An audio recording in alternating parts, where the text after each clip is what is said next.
Welcome back to Babbity Rabbitty and her Cackling Stump, Part 2. The charlatan tried to soothe his pupil, assuring him that he would soon be capable of astonishing feats of magic, but Babbity's cackling had stung the foolish king more than the charlatan knew.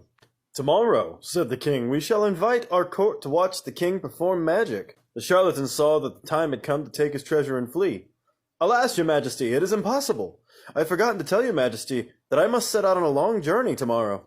If you leave this place without my permission, sorcerer, my brigade of witch hunters will hunt you down with their hounds. Tomorrow morning you will assist me to perform magic, for the benefit of my lords and ladies, and if anybody laughs at me, I shall have you beheaded." The king stormed back to the palace, leaving the charlatan alone and afraid.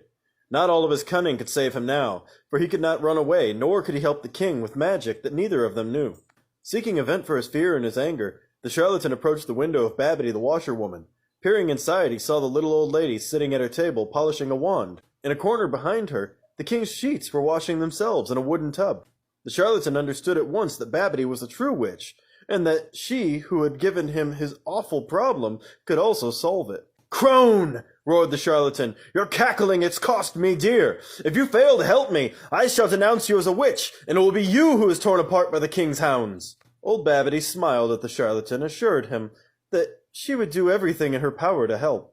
The charlatan instructed her to conceal herself inside a bush while the king gave his magical display, and to perform the king's spells for him without his knowledge. Babbity agreed to the plan, but asked one question.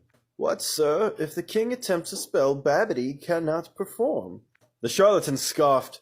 "Your magic is more than equal to that fool's imagination," he assured her, and he retired to the castle, well pleased with his own cleverness. The following morning all the lords and ladies of the kingdom assembled in the palace grounds.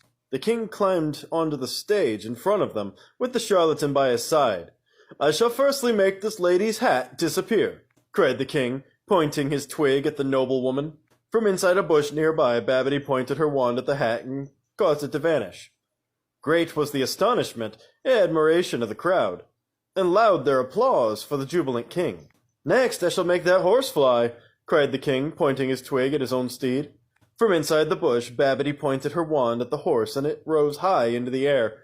The crowd was still more thrilled and amazed, and they roared their appreciation of their magical king. You guys want to see the horse flying? Here it is. Flying horse. Honestly, I feel kind of bad for it. "And now," said the king, looking all around for an idea, and the captain of his brigade of witch hunters ran forward. "Your majesty," said the captain, "this very morning Saber died of eating a poisonous toadstool. Bring him back to life, your majesty, with your wand." And the captain heaved onto the stage the lifeless body of the largest of the witch-hunting hounds. Stay tuned for part 3.